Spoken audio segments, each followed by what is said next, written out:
Okay, so this time we're going to discuss another succession case.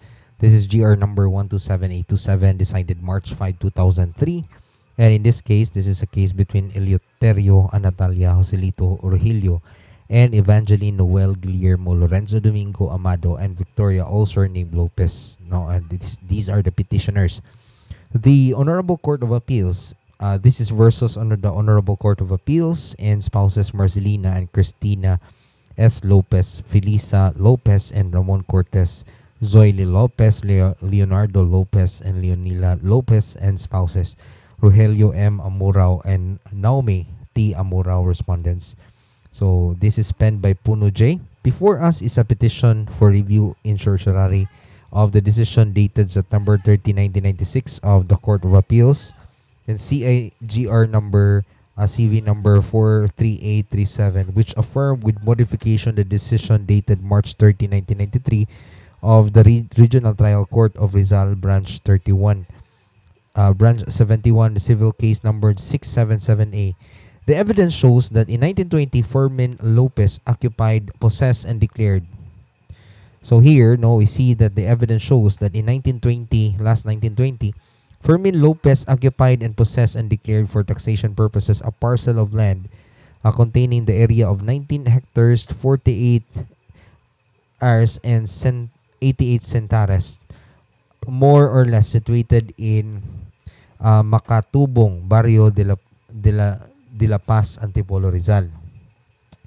So here, Fermin Lopez occupied and possessed and declared for taxation purposes this land. This is very big land. This is 19 hectares. And he filed a homestead application over the land. But his application was not acted upon until his death in 1934, when he died. He was survived by the following.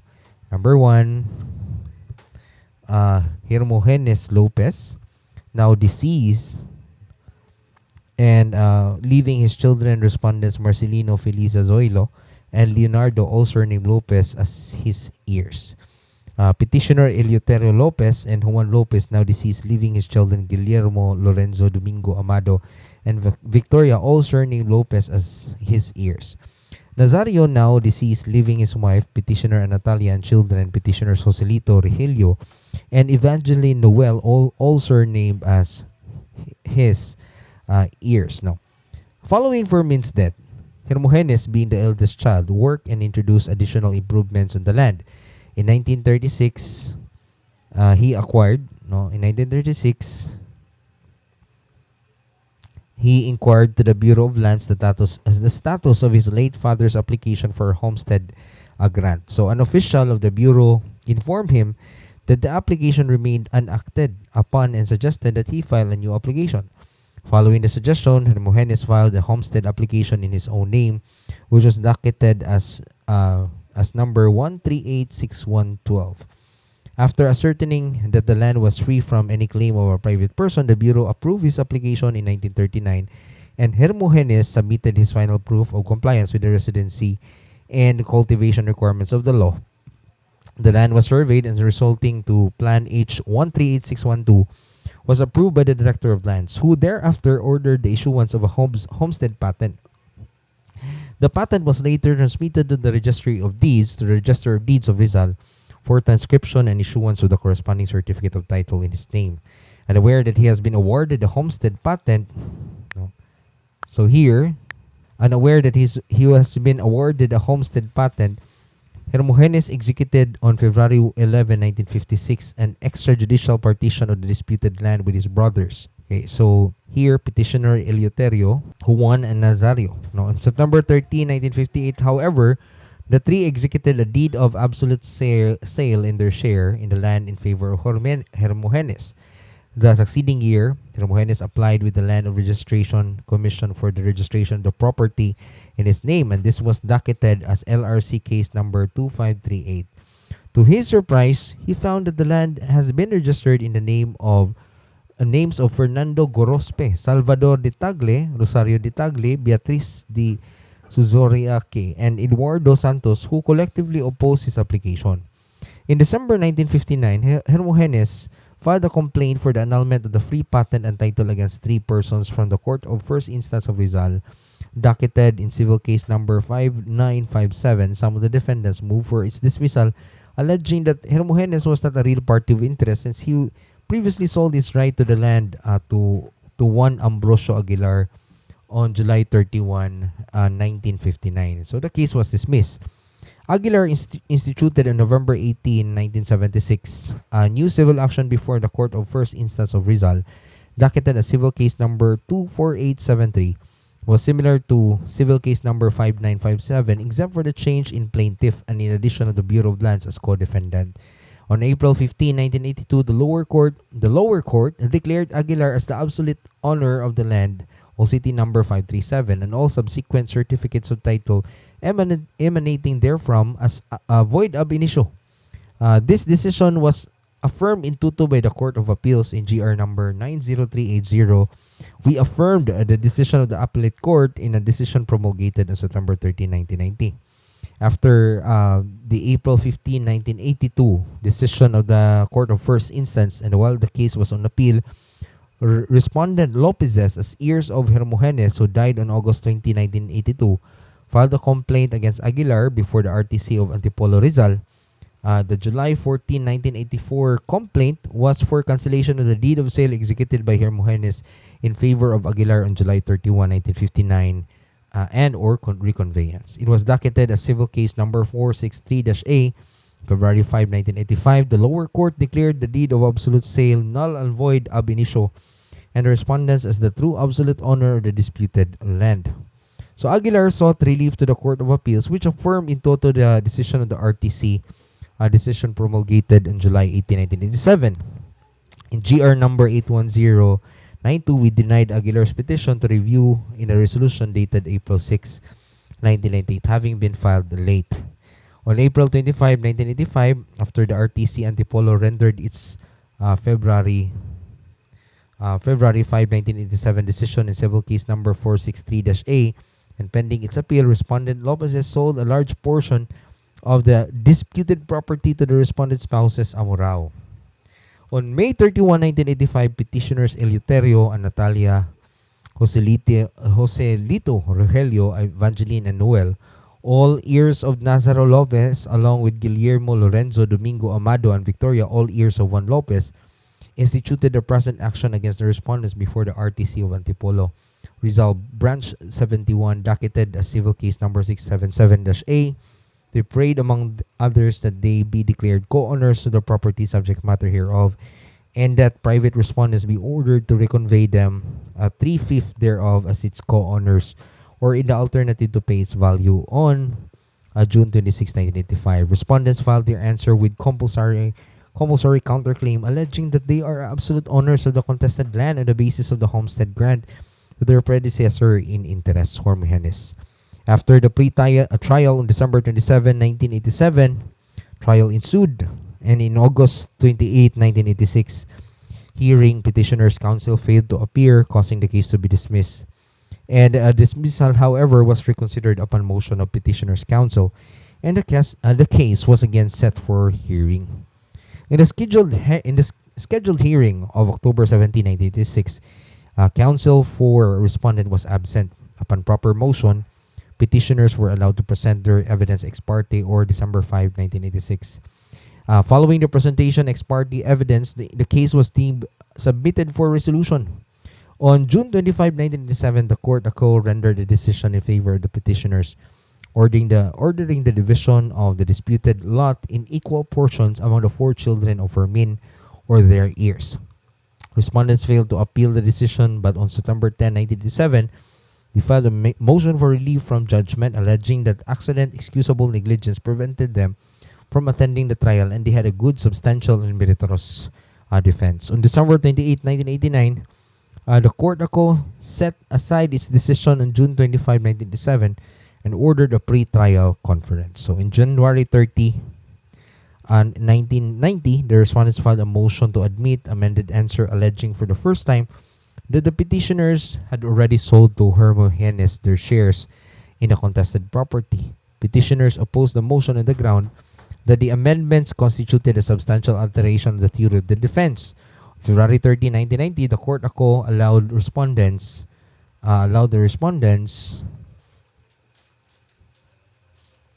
to amend the answer. When their motion for reconsideration was denied, petitioner elevated the issue directly to the court via petition for certiorari.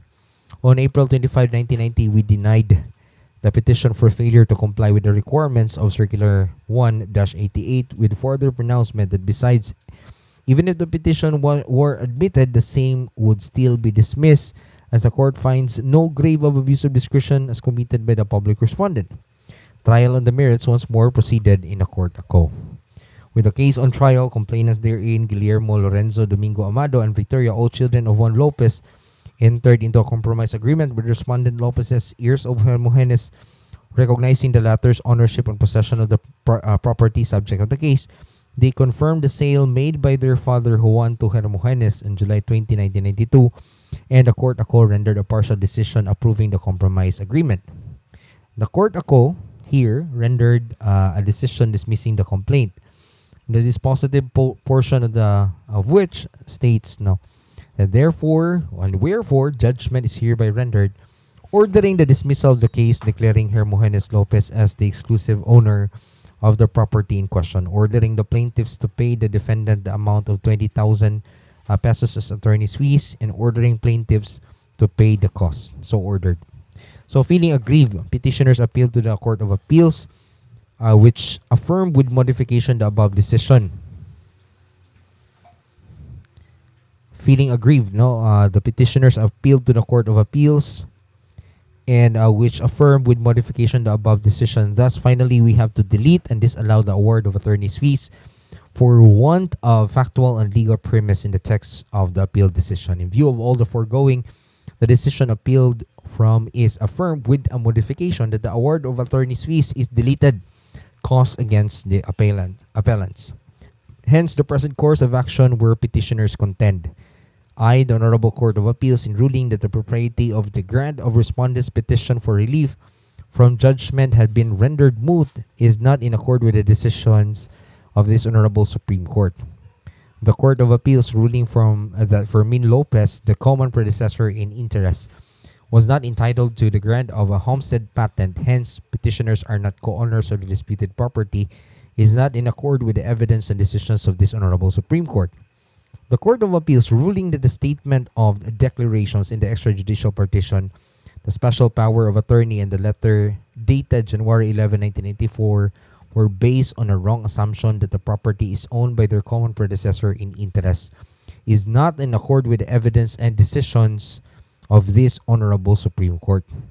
The Court of Appeals committed a reversible error in ruling that the forged absolute deed of sale dated September 12, 1958 has no bearing on the respondent's claim over the disputed property. And the Court of Appeals, in not ruling that the remedy of partition is available to the petitioners, is not in accord with law.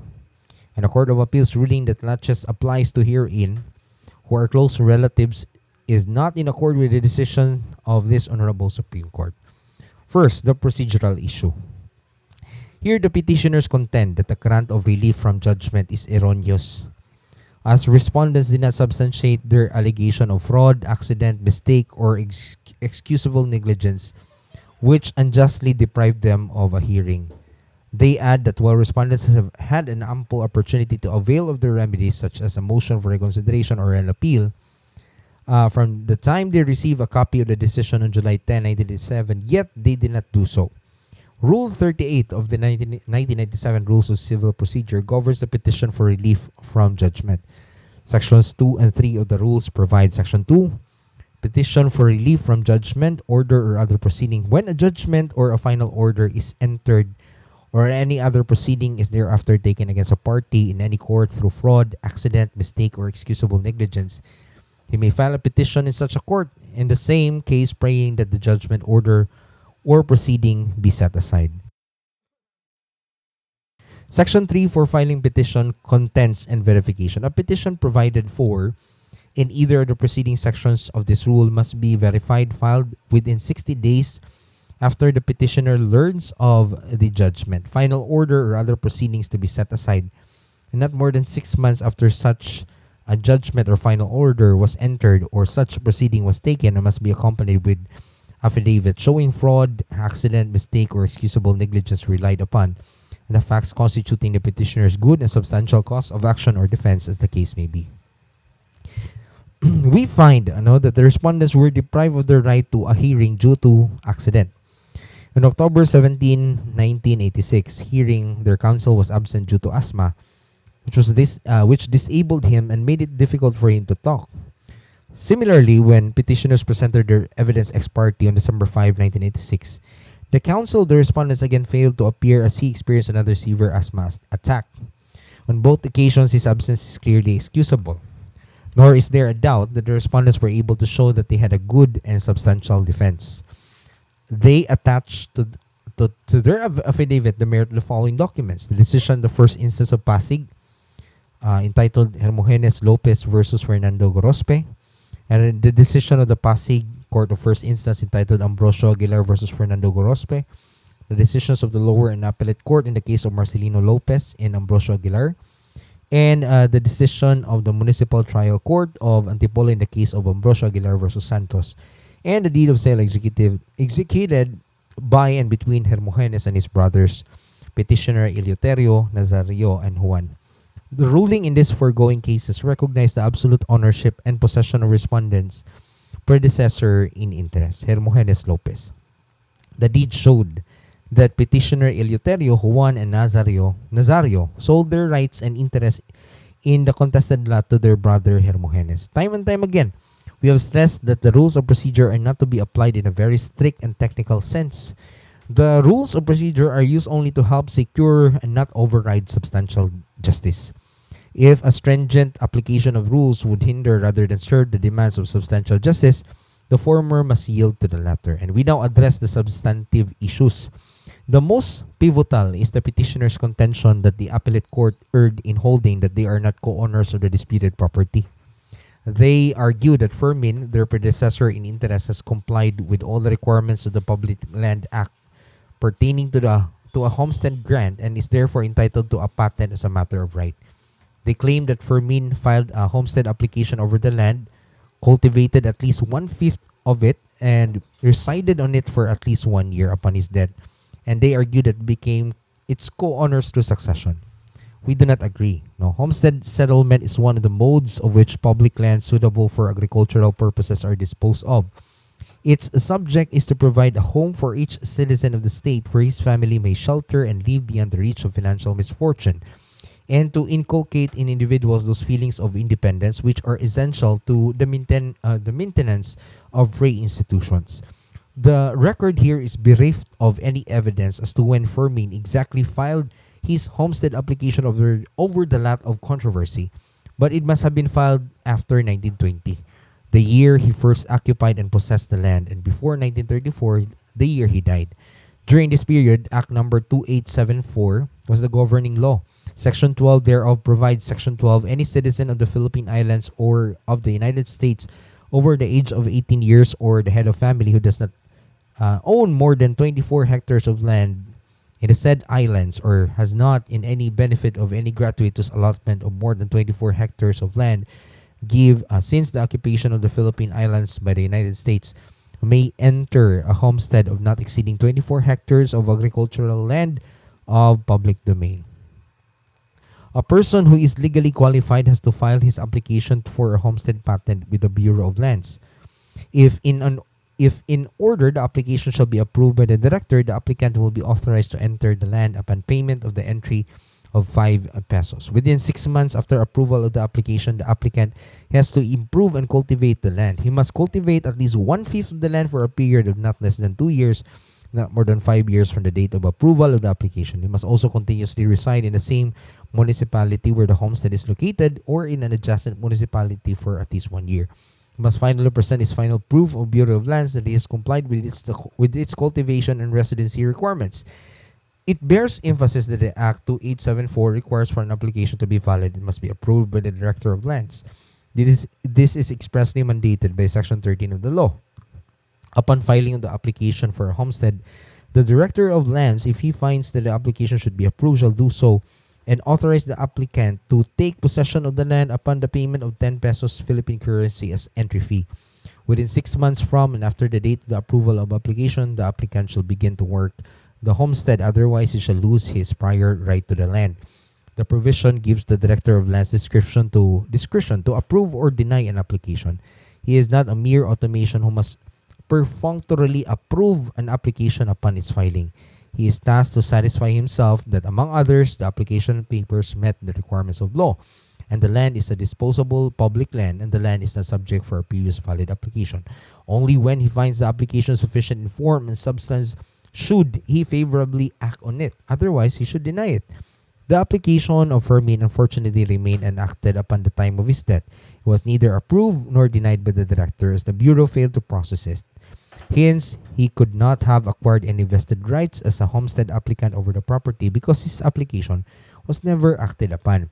Reliance on the cases of Davao Grains Incorporated versus IAC and Balboa versus Farales, but the petitioners is misplaced. Those two different factual backdrops in both Davao Grains Incorporated and Balboa. The disputed lots were subject of valid applications for public land grants.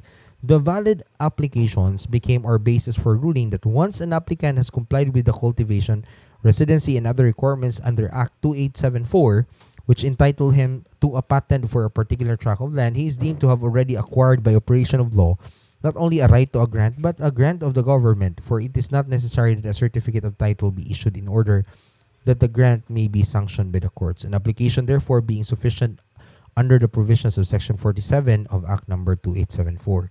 A valid application is sadly lacking in the case of Fermin. The circumstance prevented him from acquiring any vested right over the land and fully owning it at the time of his death. Conformably, his heirs did not inherit any property right from him. Had the application of Fermin have been duly approved, his heirs should have succeeded him in his rights and obligations with respect to the land he applied for. Section 103 of 287 covers with contingency as follows. If any time the applicant or grantee shall die before the issuance of patent or final grant of the land, during the life of the lease, or while the applicant or grantee still has obligations pending to the government, in accordance with this act, he shall be succeeded in his rights obligation with respect to the land applied for or granted or leased under this act by his widow, who shall be entitled to have the issued to her the patent or final concession if she shows that she has complied with the requirement therefore, or in any case he has left no widow or a widow refuses the succession, he shall be succeeded by the person or persons who are his heirs by law, and shall be subrogated in all his rights and obligations for the purposes of this act. The failure of the Bureau of Lands to act on the application of Fermin up to the time of his death, however, prevented his heirs to be subrogated in all rights and obligations with respect to the land applied for. Perforce, at the time of Hermogenes applied for homestead grant over disputed property, so it was still part of the alienable public land as he applied for it in his own name. His application inures to his sole benefit. After complying with the cultivation residency requirements, he became a grantee of the homestead patent over it, thereby making him its absolute and exclusive owner. Petitioners, however, claim that Hermogenes and his heirs, Respondent Lopez, has recognized their rights as co-owners of the disputed property, as shown by the following documents. An extrajudicial partition of the real property executed by Hermogenes and his brothers, Petitioner Eleuterio Nazario and Juan, a special power of attorney to sell the lot in question executed by Petitioner Eleuterio Nazario and Juan in favor of Hermogenes, and a letter dated January 16, 1984, which contains the statement that petitioners are co-heirs of the property, which Respondent Marcelino Lopez signed. Petitioners argue that respondents are precluded from denying contents of these documents based on the principle of estoppel by deed. They add that while Hermogenes applied for a homestead grant, nonetheless, there was an agreement among the brothers that his application was for and in behalf of them. These arguments fail to impress. Estoppel by deed is a bar which precludes one party from asserting, as against other party, and his previous only any right in title, in derogation of the deed, or from denying the truth of any material facts asserted in it. The principle here, estoppel by deed is a bar which precludes one party from asserting as against the other party, and his previous any right or title in derogation of the deed, or from denying the truth of any material facts asserted in it. The principle is that when a man has entered into a solemn engagement by deed, he shall not be permitted to deny any matter which he has asserted therein. For a deed is a solemn act to any part by which the law gives effect as a deliberate admission of the maker. It promotes a judicial policy of making a certain formal documents final and conclusive in their contents. A void deed, however, will not work, may not be the basis of an estoppel. Covenants do not work on estoppel unless the deed in which they are contained is in itself a valid instrument. In the case at bar, the deed and instrument at issue were void. The extrajudicial partition and the special power of attorney to sell did not have an object certain, which is the subject matter of the deed. The disputed land cannot be their object because petitioners do not have the right of or interest over it. They are not its co-owners as it is owned absolutely by Hermogenes. Well to note, the two instruments were executed on the mistaken assumption that Hermogenes and his brothers inherited the property from Fermin. Moreover, at the time the documents were made, Hermogenes was unaware that he was granted a homestead patent. As correctly ruled by the appellate court, estoppel does not operate to confer property rights where there are none. Apropos, the letter dated January 16, 1984, suffice it to state that we agree with the trial court's pronouncement. The respondent Marcelino Lopez signed it merely to gain the favors of his uncle Eleuterio Lopez, and in no way does it constitute an admission that the plaintiffs are co-owners of the property. Under these circumstances, respondents cannot be held guilty of estoppel by deed. The claim of the petitioners that Hermogenes filed the application in behalf of the heirs of Fermin pursuant to a previous agreement does not hold water. There is paucity of evidence in support of this allegation. Aside from the uncorroborated testimony of petitioner Eleuterio, petitioners were not able to present other proof of agreement. Besides, we cannot easily give credence to such a claim considering that under Act 2874, an applicant must personally comply with the legal requirements for a homestead. He must possess the necessary qualifications. He must cultivate the land and reside on it himself. It would be a circumvention of a law if an individual were permitted to apply in behalf of another, as the latter may be disqualified or might not comply with the residency and cultivation requirements. In respect of the fourth assigned error, we find that the petitioner's attack on the authenticity and the validity of the deed of absolute sale dated December 12, 1958, where petitioner Eleuterio, Juan, and Nazario allegedly sold their share in the disputed property of Hermogenes, bereft of merit. It did not change the fact that no co-ownership existed among Hermogenes and his brothers. Hermogenes is the absolute owner of the disputed property as his brothers do not own any share of it. Hence, they cannot validly sell anything to Hermogenes by virtue of the deed. Prescinding from the lack of co-ownership, petitioners' argument that they are entitled to have the land partition must be rejected. Partition in general is the separation, division, and assignment of a thing held in common among those to whom it may belong. The purpose of partition is to put an end to co-ownership. It seeks a severance of the individual interests of each co-owner, vesting in each a sole estate in specific property and giving to each one a right to enjoy his estate without supervision or interference from the other. Not being co-owners of the disputed lot, petitioners cannot demand its partition. They do not have interest or share of the property upon which they can base their demand to have it divided. The petitioner's last argument that they are not guilty of laches in enforcing their rights to the property is irrelevant. Laches is the negligence or omission to assert a right within a reasonable time, warranting a presumption that the party entitled to assert to it has abandoned it or declined to assert it. It does not involve mere lapse or passage of time, but is principally an impediment to the assertion or the enforcement of a right which has become under the circumstances inequitable or unfair to permit. The petitioner's insistence that they are not negligent in asserting their right over the property proceeds from the wrong premise that they have the right to enforce over the disputed property as co-owners, and there can be no delay in asserting the right where the right does not exist. In view whereof, finding no cogent reason to reverse the impugned decision of the Court of Appeals, the petition is hereby denied for lack of merit. So ordered. Panganiban and Carpio Morales and JJ concur. Sandoval Gutierrez took no part, and Corona J is on official leave.